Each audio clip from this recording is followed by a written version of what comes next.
Hello, everybody. Welcome back. Hi, Hi. Stormie. How are you tonight? Good. How are you? I'm doing good. Hello, Pete, wherever you are. Yes. No Pete today. It's sad, but that's okay. We've got some. We're actually really. We were just talking about how organised we were today. I know. Like, I can't believe how organised we We've were. got a really cool show and, ahead. and Pete's absence has nothing to do with that at all. No. But that said, we do actually have a third person here. We do. We're having a chat with us. So on the phone, I'm going to say on the phone, but in Discord with us at the moment, Smoke, who is a speedrunner and is going to be participating at ASM 2022, which is happening in Adelaide from Wednesday next week. Smoke, how are you? I'm good, man. Thanks for having me on. That's all right. Like when Grumpy said he knew someone that was going to be speedrunning, I just thought, you know what, I just have to talk to you because like coming off the back of GDQ, that wasn't enough for me. I have to see more speedrunning, and I'm just so glad that you could have a chat with us tonight. Yeah, well, there'll be plenty of it next week. So, Well, I was saying to Jim because I'm pretty new to. Well, I mean, I know what speedrunning is, but I didn't realize how big it was. Like, I guess in the gaming community, and obviously you're traveling to Adelaide, right, to go and play Jack 2. So I wanted to know, like, tell us more about how you got into like your speed running, and I'm gonna ask you more about Jack 2 soon. But yeah, how did you get into it, and like I guess why did you get into speed running? Tell us a little bit more about yourself. yeah, well, I think most people who like do it nowadays found it through like the events like GDQ and Twitch streamers. The most notable run I can think back to that like I watched was by Narcissa Wright. She did a 80% run for Ocarina of Time way back in like I think it was 2013, 2014, and that was just a really iconic run because it just kind of just opened the doors about like how broken games can be and what you can accomplish if your goal is to like beat them as quickly as possible. I'm glad you brought up Ocarina of Time because that is when I talk about speedrunning to people and I try and explain, like, it's not just going fast in a game, although going fast is the goal, but it's like the glitches that get found. And like for ages, Ocarina of Time in particular was that game where somebody worked out that if you could clip through the door in the first boss fight in the Deku tree, it took you straight to the Ganon fight. And now it's even quicker than that. Like there's somewhere in Kokiri Forest, I think, that they can clip through and end up in that last fight as well. And the 80% run for Ocarina of Time is under 10 minutes, which is... Yeah, it's really insane. Well, I don't know how anybody finds that sort of stuff. Well, Smoke, I was gonna say It's the whole process. It's really fascinating to like this stuff isn't well documented, but if you are kind of within a community, you kind of can get a good idea of like what people are doing to like break games and like experiment and stuff. But just if you're watching from the outside, it's just like it's mind blowing. It's magic. That's what it is. I was gonna say as well, like, so you're speedrunning Jack 2. Is that the game that you started speedrunning, or is this something that you've always, wanted to speedrun? Like, tell us a little bit more about like your relationship with the game. Yeah, well, Jack 2 is kind of interesting. I didn't start with it. The game I started with was actually Ocarina of Time. That was like 2016, 2017. And that game was like a lot of fun, but it got a bit overwhelming at times just because, like I said, how complicated it is to learn and like keep up with when it comes to like learning new strats and stuff. And it's super optimized at this point as well. Yeah, it's very competitive and like, yeah, it was a bit overwhelming. So I started running another Zelda game called the Minish Cap, which is like a Game Boy 1 2D Zelda. And by running Minish Cap, I was actually introduced to a guy called Sikina. He used to have the world record in Jack 2. And so just by proxy of knowing him from Minish Cap, I was introduced to Jack 2. And I was like, I remember that game. That game was pretty cool. I wonder if that's like a good run. And I had my copy of it from when I was a kid in the PS2. So I was like, I gave it a go. And I guess I haven't looked back. It's a really fun run. We were doing a bit of research beforehand as well on speedrun.com where you can see all the different games and the speedrunning charts in there. And I was super impressed to see that you're 5th on the Jack 2 leaderboard there. But one thing I did notice is you're playing with the Japanese copy there. And of the top 4, 3 play on the NTSC version and 1 plays on the PAL version. So like I know normally Japanese text goes quicker, but Jak 2 is a voiced game, so why pick the Japanese version over one of the other versions? It's kind of funny because you can see there's European PAL, NTSC America, and then NTSC Japan. All the versions are basically the same, so there's no like technical reason to be running on JP. The only reason I run on JP now is just because I was able to get a really good deal on this like Cinnabar Red Slim PS2, and those are only from Japan. So I just said, well, I own this console now. I may as well play on it. So I got a Japanese copy of the game, and that's what I run on now. How many? This is obviously a very just like fun question here, but like, how many times do you reckon you've played Jak 2 now? Like overall, if you had to ballpark it.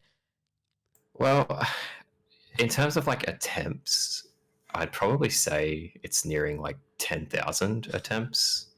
As far as like completing the game, maybe like 100 times, like a full run. And do you That's find something yourself along like those lines? do you find yourself still enjoying it despite playing through it that many times, or do you feel like it's just like second nature to you? That I don't know, like do you feel like it's do you still get some enjoyment from the game still, or do you feel like you're past that point and it's just like a race now in your head and you just want to get to the end? There's parts of it I really like, and then there's parts of it that do really like wear down on you. It's kind of just like a mixture of like both good and bad. For me, like the one thing that always keeps me coming back is it's just fun to like interact with the community. There's like a lot of other Jak runners that are like really fun to sort of chill with in your own stream, in their streams, looking for new strats or like little optimizations to make the run faster. So a bit of both. It's a lot of fun, but there is a bit of frustration. But you kind of just take like the good and the bad. So you mentioned there like you've started probably 10,000 but only finished like 100 runs. That's like having watched speedrunners practice and stuff like that, and I'm always fascinated at like where the common reset points are, where people commonly trip up and go, nah, I don't want to finish this run. And interestingly enough, like it always seems to sort of happen more towards the beginning of the game, just because you go, oh no, I've stuffed up now, too late, we're going. But where is sort of a common reset point for you in Jak 2? Well, yeah, like I think just by nature it does end up being in the beginning of the run, like just no matter what game, because like unless you have to watch like a really long intro cutscene or something, it just kind of in your head makes sense. Like, oh, I messed up really early on, you may as well reset and try again. But like for Jak 2, it's actually it's not just a mental thing, but it's also like an actual part of the run that's kind of like it actually like really drives a lot of people away. There's two missions in particular within the first like 13 minutes. There's a boss fight called Baron Praxis. There's a lot of like random elements to that fight that'll make you lose like a ton of time on average. And then after that fight, like a mission later, you have to do this mission called Escort Men Through Sewer. And that's also another really like it's an escort mission, and there's a lot of like RNG time loss that can occur. So like the Baron Praxis fight and the sewer mission combined just kind of naturally lead you to like resetting a ton in the first like 12 minutes.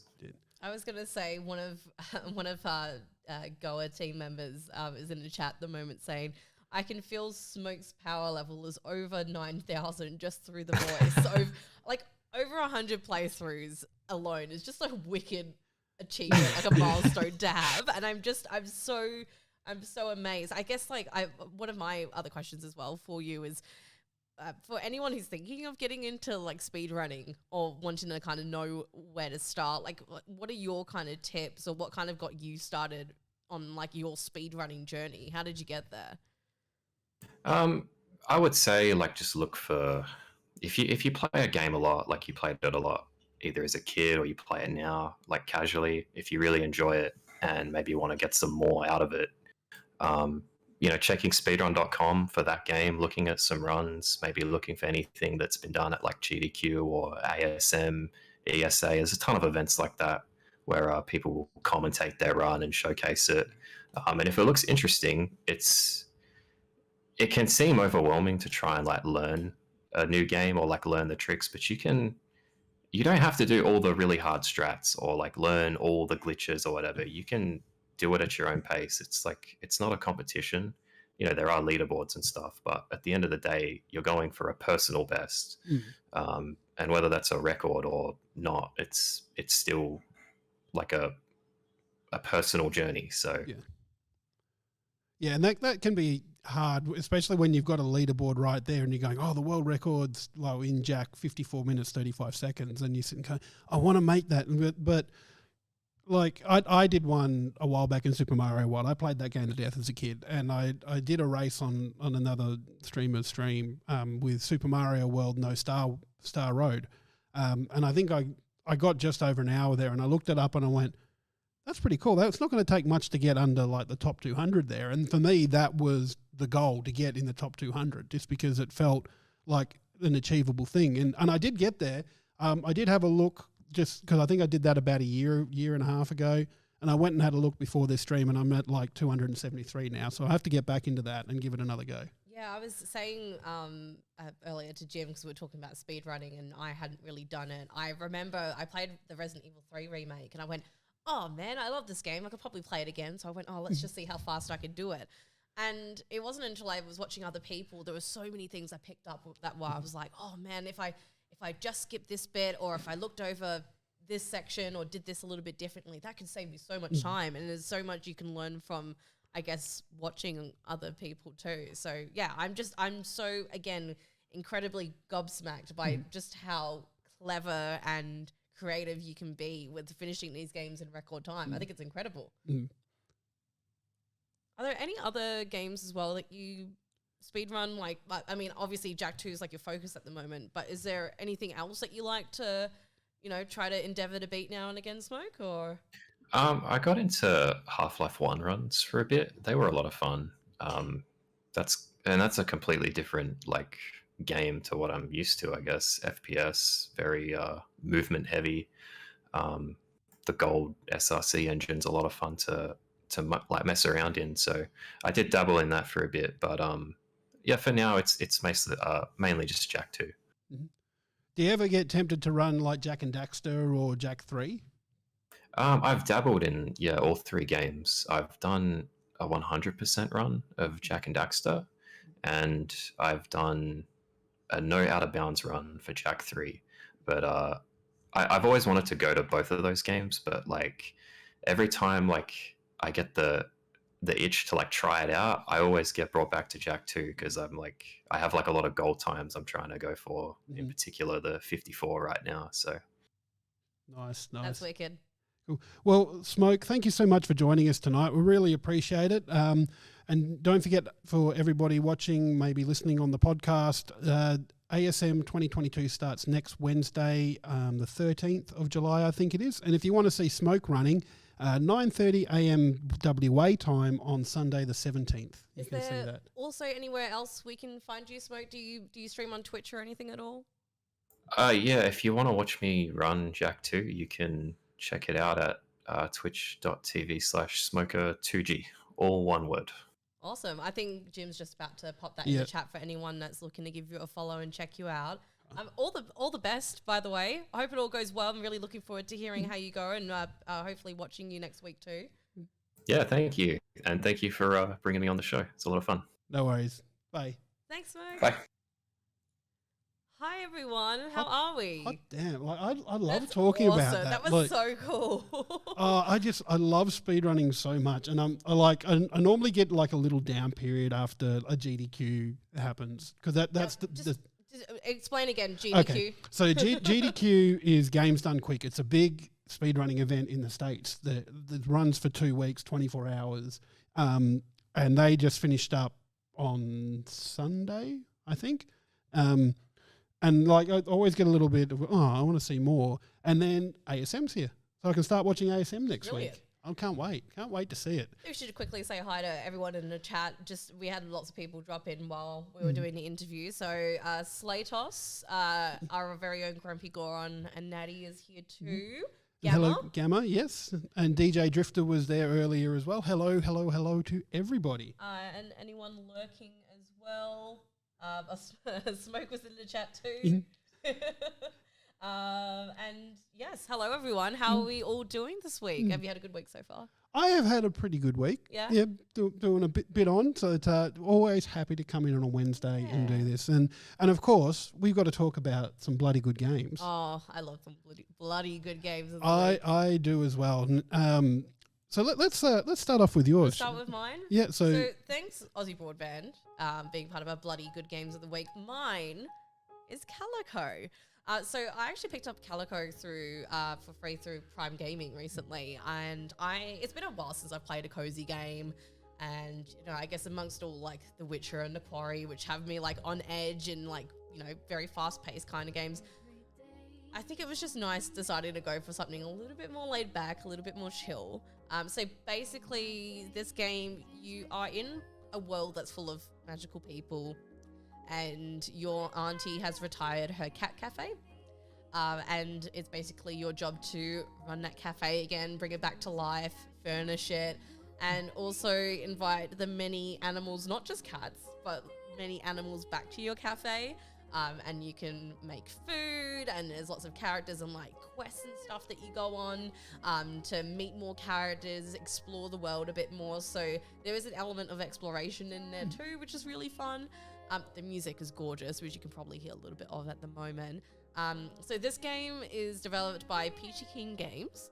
And I believe it actually went up on, they started off on Kickstarter with this game. Nice. Yeah, and then it's published by Whitethorn Digital, who are responsible for a game that came out last year, which was actually the first game that I ever reviewed, called Lake, which is another nice, cozy game. And also published hang on. This cannot be a real cat. It's in the water. Yeah. It cannot be real. There is so much about this game that's like, that cannot be happening. Like this, Exhibit A, there's a cat just rolling down the street, and lots of cats just walking. You can pick up cats or animals and you can wiggle them a little bit. You can pet all the animals in the game, because I know that's a very important Big question. chunkus. There's so many different animals. It's so good. There's like a little red panda, there's polar bears, there's dogs. It's really cute, and I think the game itself is quite approachable. I didn't even know you could ride on a broomstick until now. I haven't gotten to that Is point. that a cat bell on the mountain as well? Yes, there's little. That's so cool. And I've found, like, when I started playing, there's a really, really big cat that's stuck in the tree trunk, and I don't know if I'm able to like coax it out like just yet.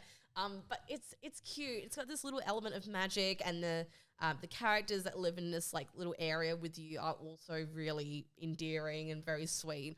And it was just a nice one to kick back with.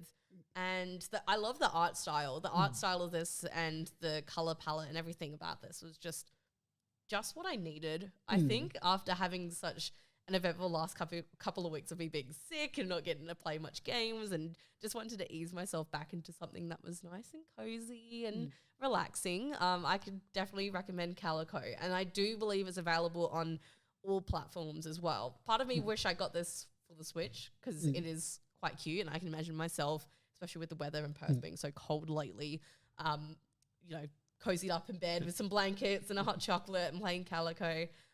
But yeah, I think this game is good for anyone of all ages, and it's one of those games as well that I appreciate not having very time sensitive kind of quests either. You can just really, really take your time with it. Yep. So yeah, that's my bloody good game of the week. So with the exploration in it, does that go out and like you do side missions and get resources so you can build your cafe up more? Or? Well, from what I've played so far, so I played a good 3 or 4 hours. Your cafe is quite small and you live like upstairs. At this stage, I don't believe you can expand it, but it is not one of those games that you need resources for. Okay. So it's not like a crafting game by any means. But in terms of, I guess, decorating your cafe and things like that, you do that by selling different types of desserts or treats and stuff in your cafe, so you earn money and then you can like buy those items to decorate. And sometimes you might require different items to decorate to like do a certain quest or something like that. And all the characters, they all have their own different stories and their different personalities and different looks. And I don't know, it just kept my interest, because I was like, oh, this is so interesting. Like one of the characters is also like part owl and some of them are part cat, and it's very interesting, like that whole magical concept. Are we talking like Avatar levels of mashing 2 animals together?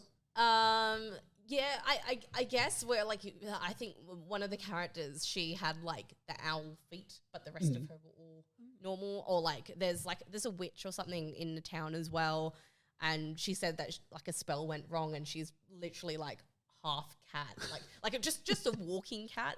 But yeah, no, it is really really nice, and I think this game came to me just when I needed it, which is always such a good feeling when you find a game like that. But yeah, that's my bloody good game of the week. Go play Calico if you're looking for something cute and cozy and magical. But what's your bloody good game of the week? I technically didn't play anything this week because I was watching so much GDQ that I didn't really play anything myself. But there was a run in GDQ, and I was so happy to see it there because I absolutely adore this game because it is just sheer stupid fun. And that game is Deer Simulator. It's so this is GD. This is yeah, GDQ? this is a video from GDQ there. So they're starting off, and I found this game because as I've taken to doing, I'm going through Games Pass and go, okay, well what looks interesting. So I downloaded this and I just thought we'll just see what's fun. And the game starts off like with this ridiculously in-depth creator, which you can sort of see on the screen here as a human, and there is just ridiculous levels of customization. And I spent a bit of time in here and go, wow, I thought this was a deer simulator. And then the very first start of the game is you're on a crosswalk and you get hit by a bus and become a deer. Okay. That's it. That's the start of the game. I vaguely remember you mentioning this to me, but I've actually never seen this opening bit that we're watching on screen right now until just then. It's just ridiculous how it starts. But the ridiculousness doesn't end there because as soon as you get in, you're a deer. And I'm just running around as a deer, doing deer things. And then I found out I can beat up cars and beat up buildings. And eventually you gain the attention of the police, which are sheep to start with. And then there's polar bears in cars, and there's a bunny that is a sniper for some reason. And it is just ridiculous. Like, how hard did your character hit your head? I don't know, but look at how he runs. Like that, the first time I worked out I could run, I lost my shit. Just because he's literally... he's like dual wielding and everything. Oh, yeah, it's just stupid mayhem fun. Can I just describe to the people who are listening to the podcast is that this deer is walking on both its hind legs, doing an absolute sprint through. Yeah, if you can imagine like big muscle bound guy who's never skipped arm day in his life, walking around with his shoulders out, just like can't actually walk, is turning as he walks, sort of thing. This is what this deer looks like, but going 100 miles an hour. Yeah, and just like it's just so stupid, and I love it. And this is my game of the week, my bloody good game of the week, just because. What's that flying in the sky? It's a Leviathan. So you like, there is, you can finish this game, and the speed run of this game I think is like 20 minutes or something. Yeah, right. But there are other things to do and achievements to unlock. So there's like a big koala clinging to the side of a building. You can get a mech in it. It is just, like I said, just stupid fun, and it is just... Could you see yourself speedrunning this? Possibly. Potentially. Like, because it's funny you say that, because after this they had a showcase of stuff that you can do in it, and he was showing off bits and pieces. And that's always one of the good things about watching things like GDQ, because you get the commentary from the players, and they have people on the couch behind them as well that also give commentary. Yeah. And so, look, In essence, it seems like a pretty straightforward speedrun. Because from watching this, there wasn't really any major glitches that I really saw. Yeah. I think there was a little bit of RNG in one of the fights. So that, for the uninitiated, RNG is random number generator. So it just means anything that's random. But you're playing, so you're saying like with this one, like they're playing pretty true to what the game wants you to do, rather than... Well, it's... Yeah, so yes, in a way that they're playing through the game. They're doing things like when the police start coming out and whatnot, they start doing things like, what's the word? Like they don't actively go to try and kill the police that come out, which me on a playthrough did because I wanted to clear out those enemies so I could shoot things. Yeah, yeah. Okay, so right, I want to talk about this dog. So there's a corgi boss here, but it's not just a corgi boss. You can tell that I'm incredibly distracted right now. Yeah, I've just it's- seen a corgi. For again, anyone who's listening, a corgi has flown out of the sky, but is now joining forces with a big rabbit, which has now also joined forces with 2 small sheep, and now it has polar bears for arms. Yeah, and this is the type of game that we're talking about here. It is just ridiculous, and like I said, when I downloaded it because I didn't quite know what it was about, but it looked cool, so I thought I'll give it a shot. And then I started playing this. I died so many times because I was laughing so much. I am both impressed and terrified. Yeah, that is an appropriate reaction to this game. It's. I have to say as well, Reflex, thank you for the raid. I hope you have a really, really good stream. You were playing chess, and you do not sound like you've had a good time. I am sorry, my friend. Does anybody have a good time playing chess? I don't know. I just...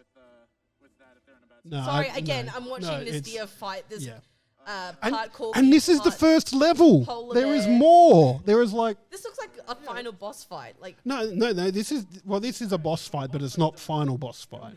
Okay. Like, yeah, it's... Excuse my goofy laugh, Yeah, but but I'm just it's- watching all of this unravel, and it's there's a lot of like janky physics in it as well, and that just makes it more adorable. But at the risk of going on and on about this game, that's my bloody good game of the week. Even though I didn't play it, just watching the GDQ run made me remember it, and I just loved it. well. There we have it. We have Dear Sim, and we have Calico for our Not- bloody good games of the week. Not Thanks to just Aussie Broadband. not just Dear Sim, but it's Dear Sim. Yes, there's multiple There's like E's 5 in E's Dear in it. Sim. Yeah. But thank you, Aussie Broadband, Yes. for Thank you bringing so. us our bloody good game of the week. That's it. So much fun. I feel like, especially with the start of the show, talking to Smoke, we need to talk a little bit more about speedrunning. Because I'm so glad you feel that way because I could talk about speedrunning for forever. well, that's the thing. Because you might have heard me mention it in the interview just then. But when I played the Resident Evil 3 remake, I was like, oh, I'm gonna try speedrunning it. And speedrunning it to me was just trying to finish the game as quickly as possible. But then that was kind of it. But then I realized once I started watching other people speedrun some of the Resident Evil games, just how cleverly done, like, I guess the way that they played it contributed to how quickly they finished it. Like, there were just so many things that they either just ran straight past, because part of me just wants to fight everything in my way, and I realize maybe now that's not ideal for speedrunning. And you were talking about Ocarina of Time. Yeah. So I was going to bring this video up so that if you'll be able to watch it. Yes. So I'm just going to have this playing in the background so the viewers can watch it, and just while we're talking about it, so you can see how quickly this goes by. So like all right, well, let's talk a little bit about what people do with speedruns as well. So you might have heard Smoke talk about gold, and he just said gold. Yes. So when people do a speedrun, they have splits. So basically splits are indications where you're at. So you get to a certain point, like the Legend of Zelda speedrun that we've got up at the moment has splits for sword, shop, crawl space, movie night. So his split is when he gets the sword and when he goes to the shop and when he enters some sort of crawl space. I'm not exactly sure where that is. But that's basically a marker so that they know how well they're going. And so if they've gotten, so for example, sword here is at 3 minutes 49. If if they meet it at 3 minutes 50 or 3:55, they know that that's like a that's it. And when they say gold, the program that they use to record the splits, it will show up gold if that's the best time of that segment that you've done. Right. So if you go overtime, it'll be red. I think that there's a green too. I'm not quite sure what the green means, but gold is what they want because that is the best time they've ever done. Yeah. But it's just such an interesting process, especially like when you watch people and they just break games. Like they clip through a wall and just end up going somewhere that's completely out of bounds. They have no idea where anything is, but they can navigate their way through and find it. And I didn't even realize until you showed me just before we went live that there are so many different variants of the same game that you can also speedrun. So I wasn't aware, like you were talking, we were like, let's use Super Mario World, for example.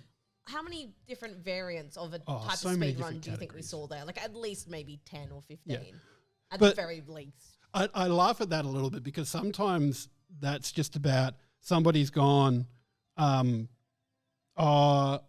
having fun with this. Let's make a new category. So like, I've watched a lot of Mario speedruns over the years in various Mario games, and there's a streamer, Grand Pooh Bear, who streamed a lot of Mario 3 to begin with. That's his favorite Mario.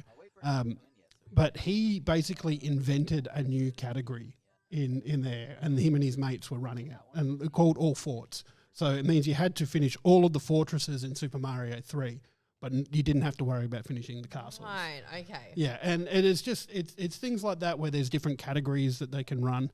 But you've got to remember as well, these are the top people. These are the people that spend so much time playing the game. I mentioned before we started streaming as well, there's one guy, I think he currently holds the Super Mario Brothers 3 world record, Mitch Flowerpower. That's all he does. Whenever he goes live on Twitch, he is playing that game, and he plays it for 4, 6, 8 hours almost every day. And yeah, it's ridiculously hard to keep up with that. Well, I'm gonna ask a question to chat just while we talk more about speedrunning. But one, has anyone here ever speedrun anything before? Or if you haven't, if you had to pick one game to speedrun, what would it be? Because I know, like, for some of us, there are some games, like, we know, like, the back of our hand because we've played it that many times. But, like, maybe you've never thought about speedrunning it, per se. And it doesn't have to be going for world record. It's just have a go at it. See how fast you can get.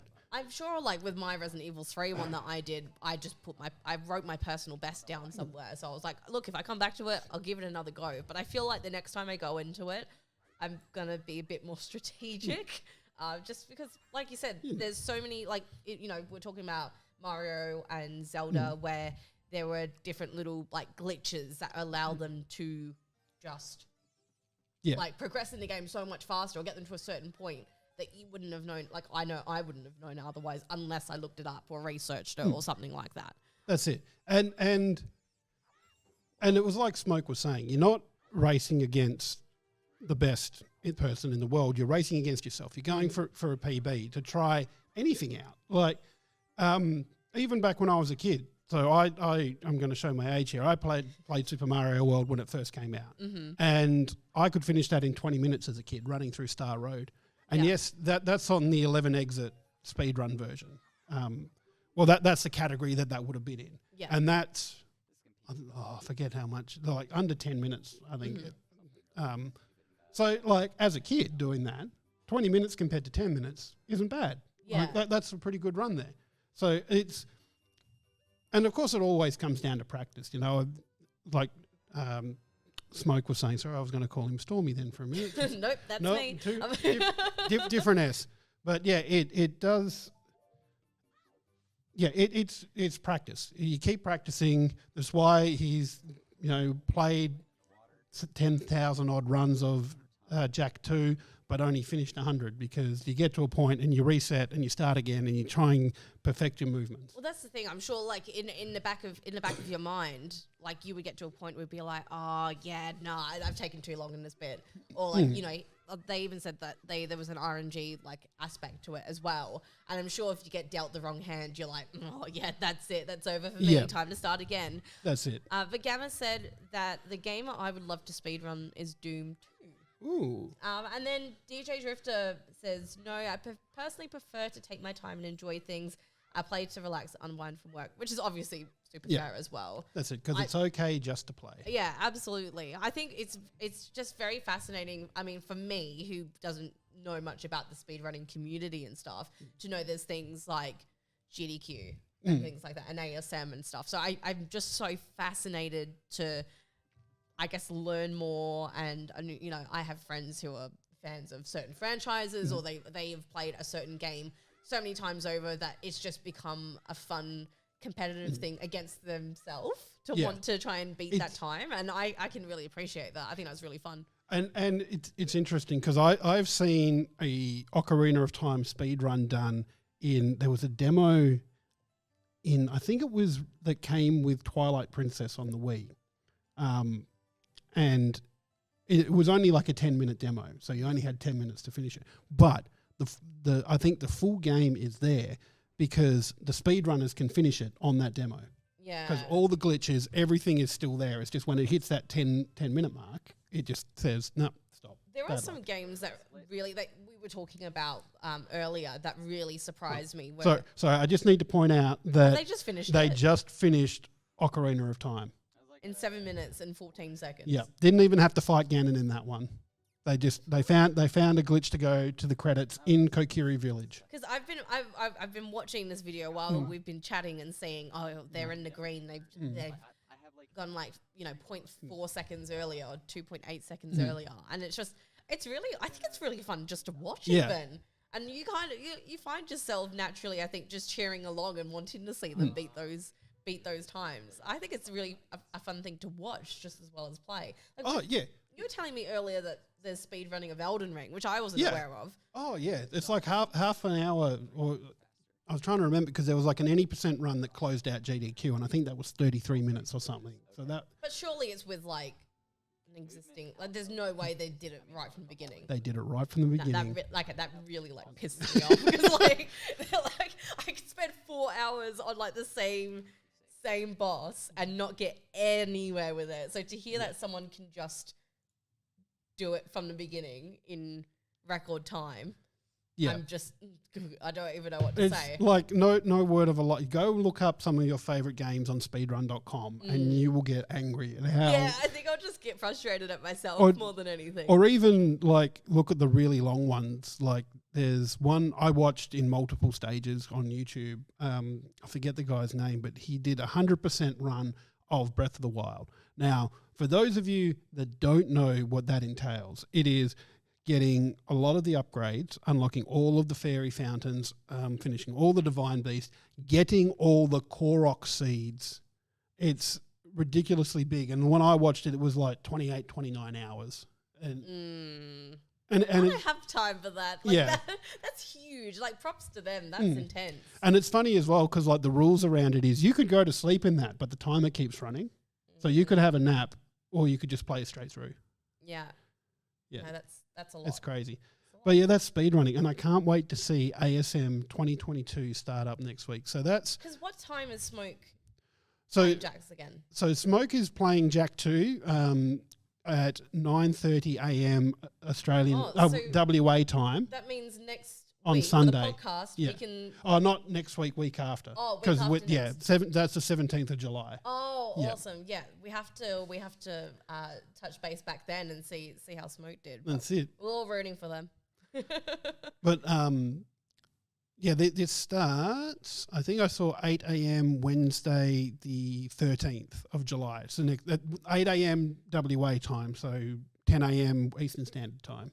And it is 9:30 a.m. Adelaide time, which is where the event is taking place. God, all those mental gymnastics I just had to do. All those times, yeah, I know. You know what I really need to do is like on the stream deck is just like have WA time, Adelaide time, and Eastern Standard. Yeah, for sure. Hi everyone, how are we doing? And then go away daylight savings when I have to try and work that out as well. Brain just explodes. Well, I know there was one particular story that you wanted to talk about this week, which is to do with Ubisoft. Yes. So this one's an interesting one because during the week Ubisoft announced that they were closing down online services for some games. And yes, a lot of these games are old. If you go to GameOnOz.com, you can see the article there that Royce Wilson, our editor-in-chief, wrote. A beautiful looking new website, by the way. Oh, it is so good. It is such a nice website. It is really good looking. You should definitely go check it out. And like you look at the titles that they've got on there, and and there's like Assassin's Creed 2, Assassin's Creed 3, Brotherhood, Liberation, Revelations, Driver San Francisco, Far Cry 3, the 2012 release. There's some Ghost Recon, Future Soldier, Prince of Persia. And half of these games I didn't even know had online features. And there is a bigger list on the Ubisoft website about what it is and what's getting shut off. And a lot of it is multiplayer not accessible anymore or unable to link Ubisoft account. But there's a couple there that said you will no longer be able to download DLC. And I don't like that. Yeah. Well, I think it's really interesting because when I think about the games that the many, many franchises I have on my list of games that I want to get into, because I always say generally I think I personally started playing games pretty late in my life. So I kind of missed the Assassin's Creed train and stuff when that started. So Assassin's Creed is a really good example in this case. I was gaming when that happened and I still missed it. Yeah. So Well, I mean, for example, like we're going to talk about, them not having, well, basically it says here that the installation and access to downloadable content DLC will be unavailable in, for example, Assassin's Creed 3, the 2012 release. I mean, part of me feels a bit sad knowing that if I was going to go through and be like, okay, I'm going to play all the Assassin's Creed games for the first time, knowing that I won't be able to access any of that DLC anymore, whether it's linked to the DLC content's linked to the main story or not, I'm not going to be able to enjoy everything that they put out for it. Like, I don't know about you, but I'm not too fussed about missing out on the multiplayer aspect because, like you said, I didn't even realize some of these even had that's multiplayer it. aspects. And a lot of these titles are there for a single player experience. They're not really there for the multiplayer, even though it's been included. Yeah. So, like, what do you think about not having access to that DLC? Yeah, I mean, that's given if you haven't installed it. And we did just say that these games have come out at least 10 years ago or so. Yeah, so there's a lot there. And the services will stop on the 1st of September 2022, so that's still a couple of months away. So if you do want to get the DLC for these, you can download them now still. But look, from a games preservation side of things, I don't like this because I still like, it's why I'm still a big proponent of physical media, because stuff like this happens and you lose access to your stuff. And Ubisoft are not saying that you can't access the core games themselves here, but the DLC is still part of the game. And it's like, because I think is it November this year or was it last year where Nintendo are shutting down the 3DS and Wii U game shop. Yes. And that will cut off access to a lot of titles that you will never be able to see again because they might have been DS only titles because they use the touchscreen, and all of a sudden they're gone. Not to even mention just digital only releases and stuff too. So that's it. But digital only releases may have gotten a release on Steam and stuff like that. But just because the DS was so different in its control style, that is a little bit sad to me. Yeah, I agree. And I'm having a look here as well because, for example, I mean, we're looking at games that primarily they're mentioning are either only on or are also on PC, as well as the previous generations that we can't get brand new games for anymore. And we're talking about things like PlayStation 3, Wii U, Xbox 360. I mean, I guess a counter argument to this is to be like, well, Assassin's Creed 3, for example, came out 10 years ago. If you wanted the DLC, you would have downloaded it already. But then, for me, for example, who might want to go through the series, I'm going to be like, oh, well, I'm going to have to get it now, otherwise I'll never get a chance to play it again. And look, consoles is one story, and Xbox, even the Xbox 360 store is shut, even though you might still be able to get them on the Series X and the One through the Xbox shop. And I think I did read today, potentially their games of gold, they're going to be stopping 360 games I did soon. see that. And I think the way I read it was they're basically running out of 360 games to put on there. So. Oh, well, maybe that's, when you look at it that way, it's like, okay, well, maybe that's not so bad because they have put so many 360 games on there. But yeah, consoles is one story, but for PC, I can't understand that. Like, Ubisoft has got their own launcher. So why you would stop people being able to download that? Like, it doesn't cost them anything extra to have that in Steam still. It's still there. Yeah. Yeah. I think, it's a tricky one because, there are some instances where for some of these games that are on this list, it's not going to matter too much. Like No. you mentioned, some of them are just saying that you can't link your Ubisoft account to some of these games anymore. Yeah, Assassin's Creed Revelation on PS3 and Xbox 360, you were unable to use multiplayer or online features, which is not a huge I mean, loss, I don't really. think people pick up. Well, I mean, I'm just assuming here, but I don't think someone would pick up Revelations just for the multiplayer. No. Like you'd be playing it for the core game itself. Natty said Zombie U is the best use of the tablet for the Wii. I never got a Wii U. I went from the Wii straight to the Switch, so I missed out on all that tablet. I had a Wii U, and Zombie U was a lot of fun. Was it? It pretty much had permadeath in it. So like you started off as just this one person. You go through, and if you get killed, your body stays there. Any gear is still on you. So you can then start again and make your way back to your body and pick up all your gear again. Yeah, right. So what are we losing from Zombie U then? What does it say? We are here? losing unable to link Ubisoft accounts or use online features, because I think the online features for that was similar in that people could come into your game and you could see them there and stuff like that. Okay, so, sure. So a little bit of a multiplayer experience in the way that the Wii U did it. Space Junkies. I don't think that game was as old as Assassin's Creed 3. Or am I wrong here? I'm not aware of it, but it looks like it's a VR game because it's saying HTC Vive and I was Oculus. going to say, like, seeing the VR systems there makes me just assume that it's a slightly newer game as well. Yeah, it possibly is, but it's... Oh, look, it actually says here, as a multiplayer-only title, you will be unable to play the game going forward. So it means it's completely gone. Yeah, and that's sad for me. I mean, yes, it is an online-only game, and I guess, like, I wonder how they justify it. They're like, oh, is there just not enough people playing to justify keeping this game running? And that may be true, but there might still be people out there playing. It's cases like this, especially on PC, where I wish that when it got shut down, they released like a server pack so people could run their own server. Like I'm going to use my watch as an example because the watch I've got is the Pebble watch. Now, I don't know how many of you know the history of smartwatches because it's probably not many, but Pebble was the first idea for a smartwatch that got serious traction. They put up for a Kickstarter. They wanted $100,000 to get it going. They got like 14 million. So people just wanted it. And it's like compared to the ones that Apple and Samsung put out now, it doesn't have a lot of that whiz-bang stuff. There's no touchscreen on it, but it does what I want. It gives me notifications. It shows me when people are ringing. It lets me control the music on my phone, and I can get all sorts of different watch faces. Now, since Samsung and Apple and Garmin and the rest have entered the market, Pebble couldn't afford to keep up. So they eventually shut down. But the last thing that they did before they shut down was basically unlocked the watch so that you didn't have to link it to the Pebble store to get new apps and new watch faces.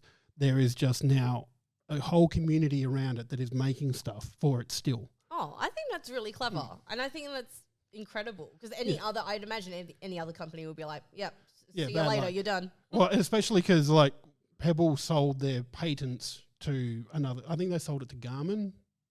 They sold it to one of those fitness companies anyway. So the patents that they had were sold and then they wound down the company.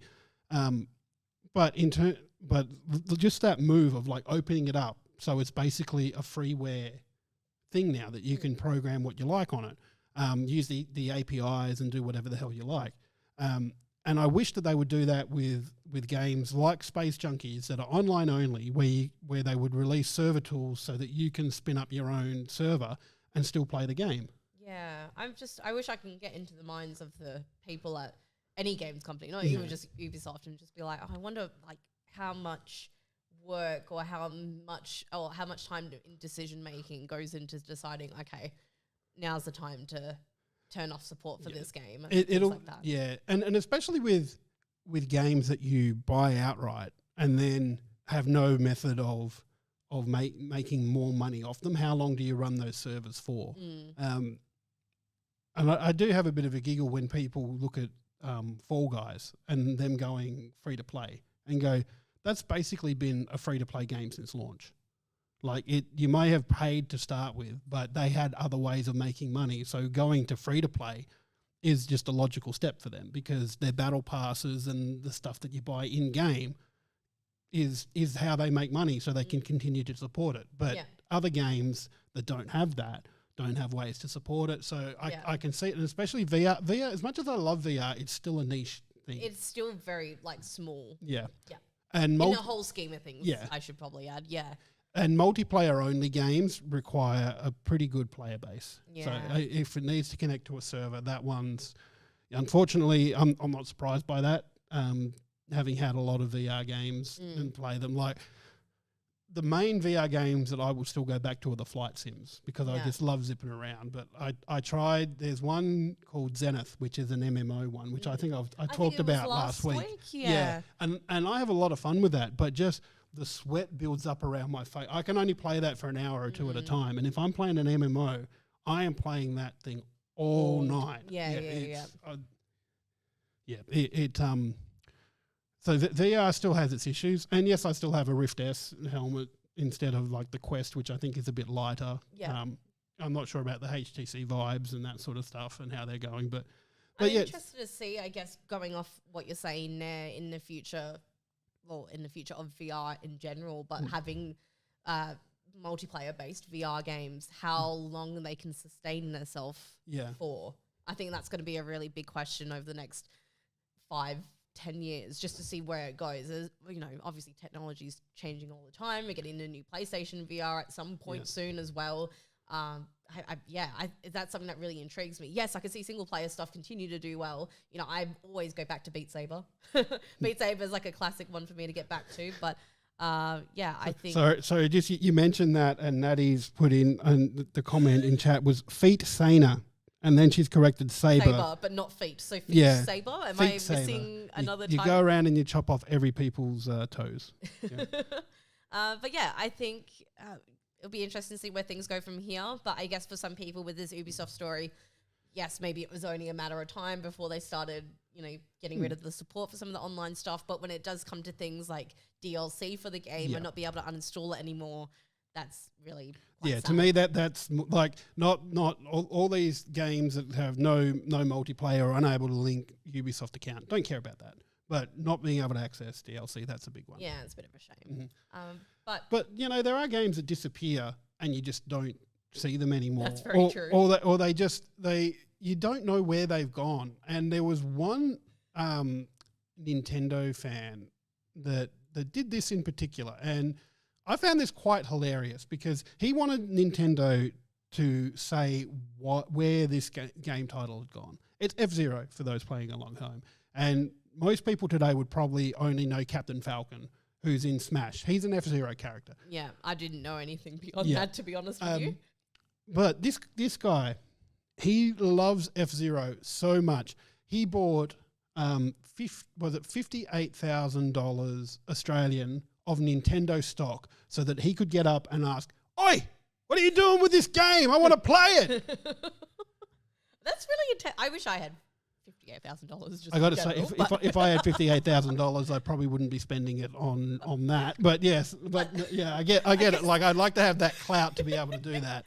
To be like, I bought $58,000 worth of stock because I wanted to ask Nintendo where my game is. I think a really great question that we were having for each other before that we want to ask everyone else as well is that if you had infinite money, any amount of money in the world to ask a games company any question, what would it be?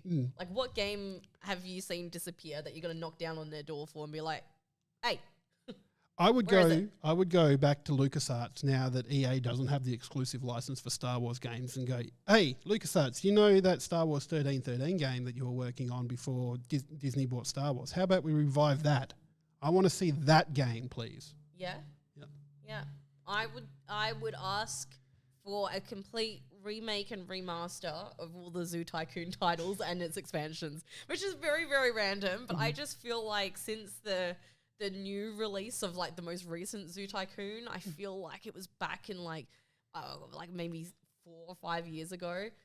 It just didn't feel the same, and I just wish I could have. I remember going into like an EB game store when I was probably about 10 years old, and they had this awesome 3-pack. I'm going on a tangent now, but they had this awesome 3-pack with Zoo Tycoon. You got the base game, and then you had the the water, like the I guess like for the lack of a better word, like the SeaWorld like kind of expansion where you can have like dolphins and orcas, and if you were really funny, you could chuck people in on the tanks and stuff. And then you also had like a dinosaur expansion, which basically made it like Jurassic Park. And it was the best. It was like when I think about like my earliest times like gaming and buying my own games rather than like being gifted games by friends and family. Yeah. I remember that one so vividly, and I'm craving like that kind of tycoon hit. And if they just remade that and totally separate, but if they could bring back in some way, shape or form Disney Skate Adventure. Like, I had that on my original Xbox. Is this like the Disney on Ice, the game? No. It's like a skateboarding. Oh. Yeah, it was like skateboarding, and you could play as like your own character you could customize, or any of like the Disney characters from either, testing my memory now. There was like Toy Story, The Lion King, and they had a wicked... Wait, I can go skateboarding as Simba? Yes, in Pride Rock as well. So I have, this is a very important question. I need to ask this. Does he stand on the skateboard on all fours, or does he stand... all fours. I kind of want to see him standing on his hind legs going around. You could play like, I think you could play like Pumbaa as well, and you could skate around Pride Rock. Does he get boost by farting? Because I would love to see that. No, I don't know. Maybe. I don't remember that much. The most I played was in the Toy Story world, because the best part was Andy's room was like so big, and obviously you're so little, so you could skate across like all the like the alphabet blocks. You could skate in the bathroom, and obviously everything's huge. It was awesome, and it was like very much so like the more tricks and stuff you did, the more points you got, and then you had like time trials, and it was it was the best. So it was so good. Natty's got one in there. Boom Blocks. It was an EA and Steven Spielberg game on the Wii. I remember the Wii. I've never heard of Boom Blocks. I do remember it. Yeah, this one. Okay, let's bring it up. I want to have a look at it. Oh my god.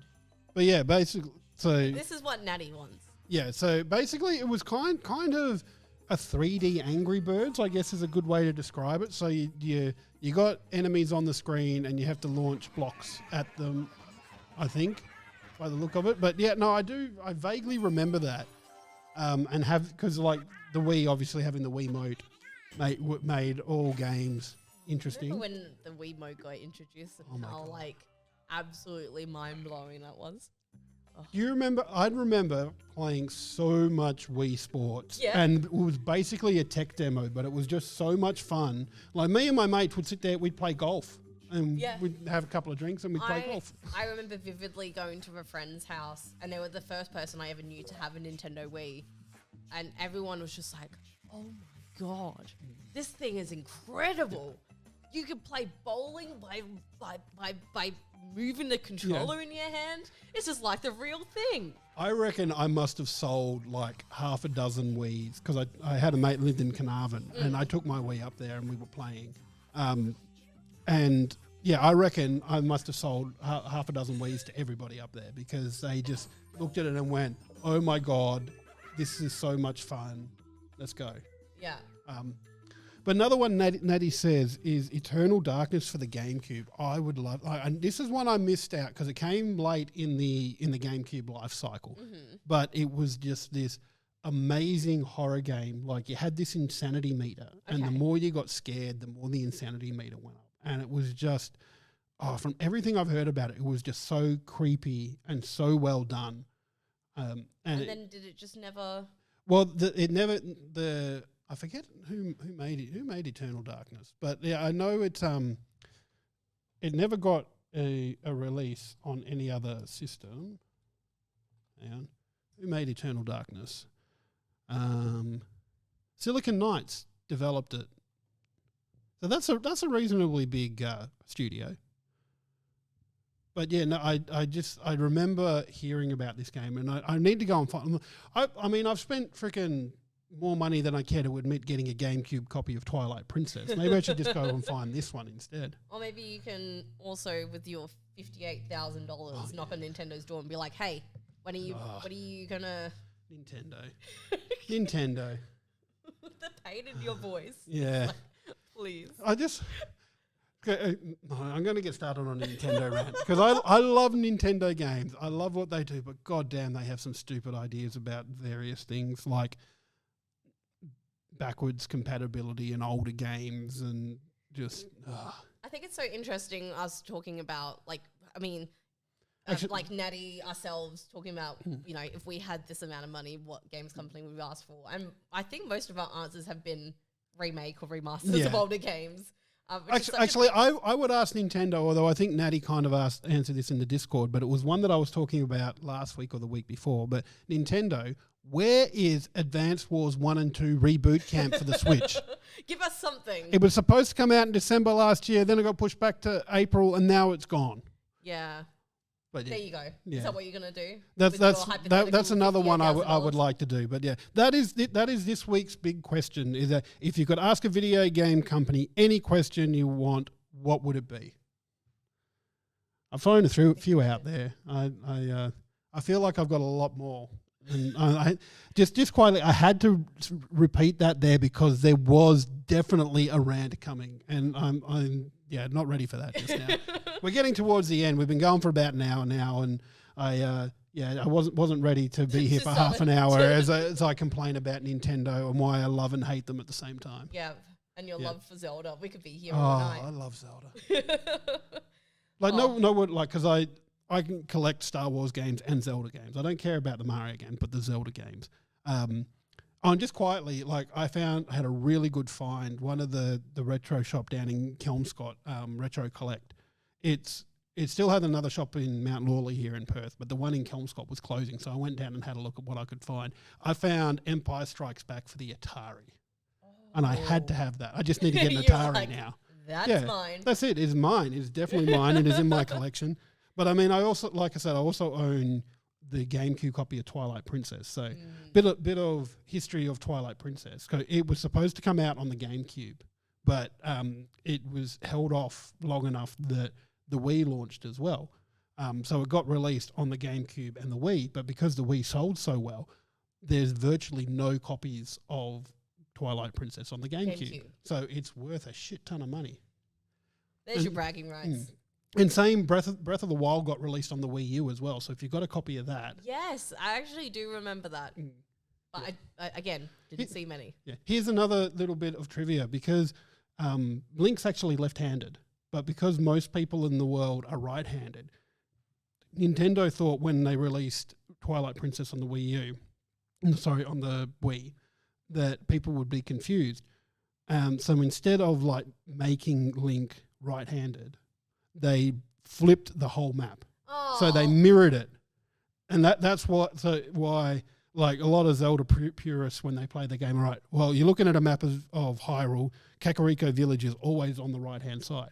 But on Twilight Princess on the Wii, it was on the left because they have literally just mirrored the whole thing. Yeah, right. Rather than trying, because that was easier to do than making Link right-handed normally. Yeah. There we go. Yeah. A little bit of Zelda trivia. I actually didn't know that. That was really interesting. I'm full of something sometimes. But I think that's about all the time we got for you tonight. Because I speak English real good. That was a proper sentence that I just said. No nuts and bolts tonight. That has moved to Thursday night. So what time on Thursdays? I don't know. Oh, it's a mystery. Yeah, Natty's going to be airing that one for me because I've normally got hockey training on Thursday night. So I stay tuned to the socials and just look for that going live signal. Yeah, absolutely. And of course, if you want to read or watch or see any more amazing cool things we do, we are all on the socials, but gameonoz.com. And don't forget Streamaholics on Friday night as well. And thank you to Aussie Broadband for helping us bring forward our bloody good game of the week. Awesome. Thank you so much. Cool. Have a good night, guys. Bye. Bye.